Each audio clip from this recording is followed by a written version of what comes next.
Welcome to my diary. Rose Diary 57. Ito ay spring onion na chinapchap ko. Yung ginunting gamit ng gunting. Tapos ito yung minced pork na natira nung isang araw na hindi ko nailuto lahat. So ngayon, i-mix-mix ko to. Meron na itong asin, kunting white pepper na lagyan ko na noong isang araw kasi ito yung hindi ko nailuto. Medyo sobra kasi. So, ayan, hinilagyan ko ng spring onion para, may konting bangot kasi, di ba, may konting lansa itong, may lansa itong fish. So, ito, may 4 akong natira na, ito yung fried bean curd. So, ang ating gagawin, kasi dahil ulam ko lang ito, ako din ang kakain nito. So, ang aking style, ang aking gagawin. Pero nung niluto ko to sa amo ko, pinangsahog ko lang doon sa kanilang ulam na eggplant. Yan. So, ilalagay ko dito sa loob, ganyan, stuff. Okay, dito. Ayoko yung busog na busog yung yung ganitong bean curd. Gusto ko yung katamtaman lang. Ayoko yung maraming laman na fish. Ayan, ganyan lang siya. Oh. Yan, ganito ako maglagay ng fish sa bean curd. Tawag nila dito tofu. Tofu. Yan. Sana okay pa to kasi mga 2 araw na to. Nakalimutan kong lutuin kasi nung isang araw may ulam naman ako. Tsaka hindi ako mood. Ngayon pa rin hindi ako mood kasi pag nakain ng isang beses na kakasawa kasi ito. Kaya lang nasasayangan ako. So, lutuin ko na lang. Sana makain ko. At saka walang problema kahit na 2 araw na to sa ref. Ayan. So, tapos na ang ating paglalagay. So, maging ganyan. Actually, sa totoo lang, hindi ko masyado gusto itong ulam. Kaya lang, sayang. So, I try my best na walang masayang na hanggat pwede ko pang kainin. At habang ginagawa ko, nilalagay ko yung fish sa loob nito, nagpalambot ako ng radish. Pati radish, hindi ko rin masyado gusto, kaya lang may natira nga. So, ayan, huwag natin sayangin ang pagkain. So, lumambot-lambot na ng konti dahil madali naman itong carrots na maluto. Dagan ko ng carrots. Yung carrots, hindi ako nasasawa sa carrots. Huwag lang masyadong marami. Yan.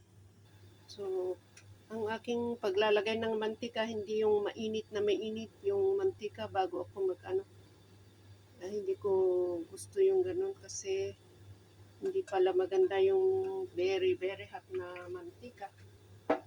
Pero lang pag mag-deep fry ka, syempre kailangan mainit yung mantika. Pero hanggat maaari, hindi ako nagdi-deep fry.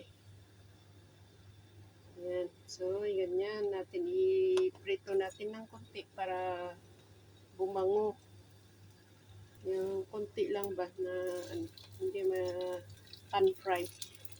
Mahina lang apoy para hindi siya mabigla.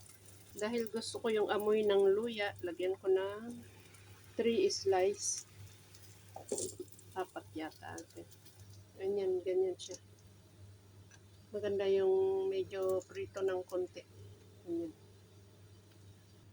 So, ihalo na natin dito yung ating tofu.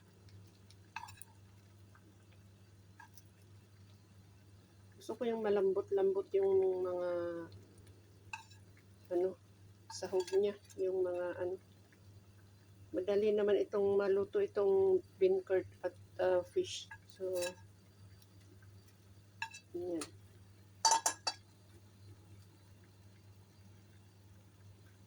Takpan ko ulit para maluto yung fish sa loob ng bean curd.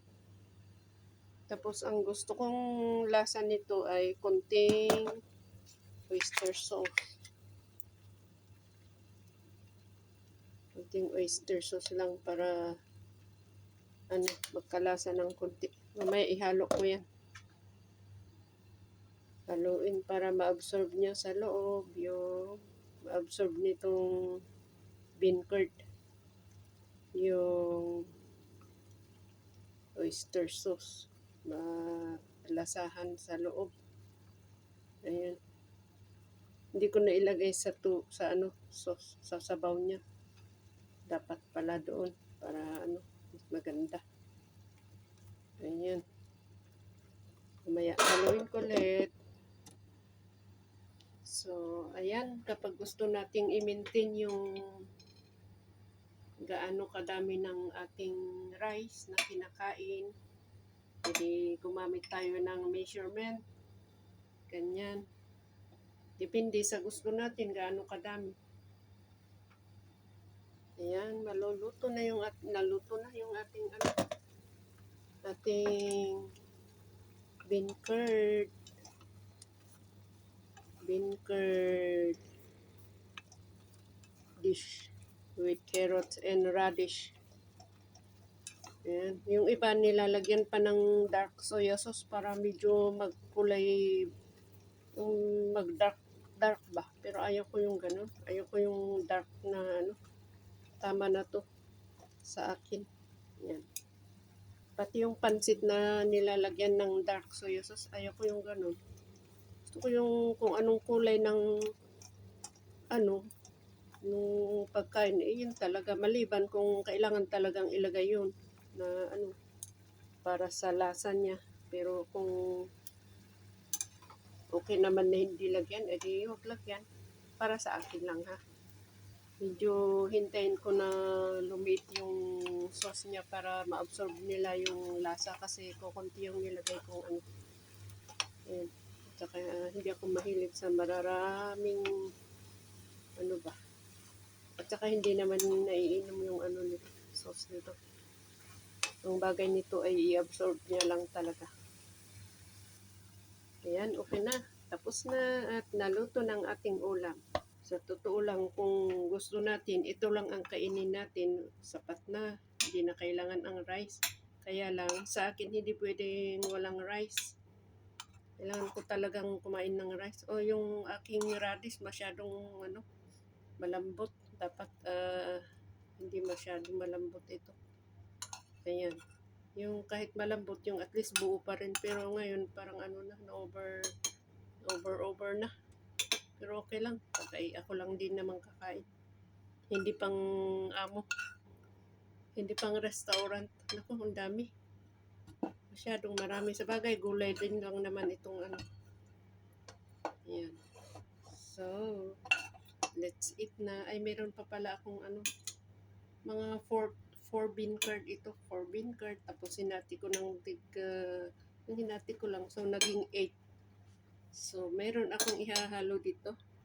Meron kaming leftover na soy sauce chicken. Ayan. So, ayan. Thank you so much. Ang aking ulam ngayon for today. Ganyan. Simple lang. Simpleng luto lang. Thank you so much. Sana nag-enjoy kayo. Sana nagastuhan nyo. Bye. Thank you. Ito pala ako. Bye-bye. Meron pala akong minahanap akong chili sauce. Pwede kong ilagay dito na lagyan ko ng konti ito. Ang sarap-sarap. Lagay doon sa idip yung ito sa chili sauce. Sarap. Gusto ko kasi yung medyo manghang. Oh, bye-bye. Thank you so much. Bye. Ito lang niluto ko tapos ilang minutes na. Bilis naman ng minutes pala. Sige na, bye-bye. Thank you. Dito ako kumakain sa kusina. Mas gusto ko dito sa kusina. Pasalamat muna tayo. Ito may konting chili sauce. Tingnan natin.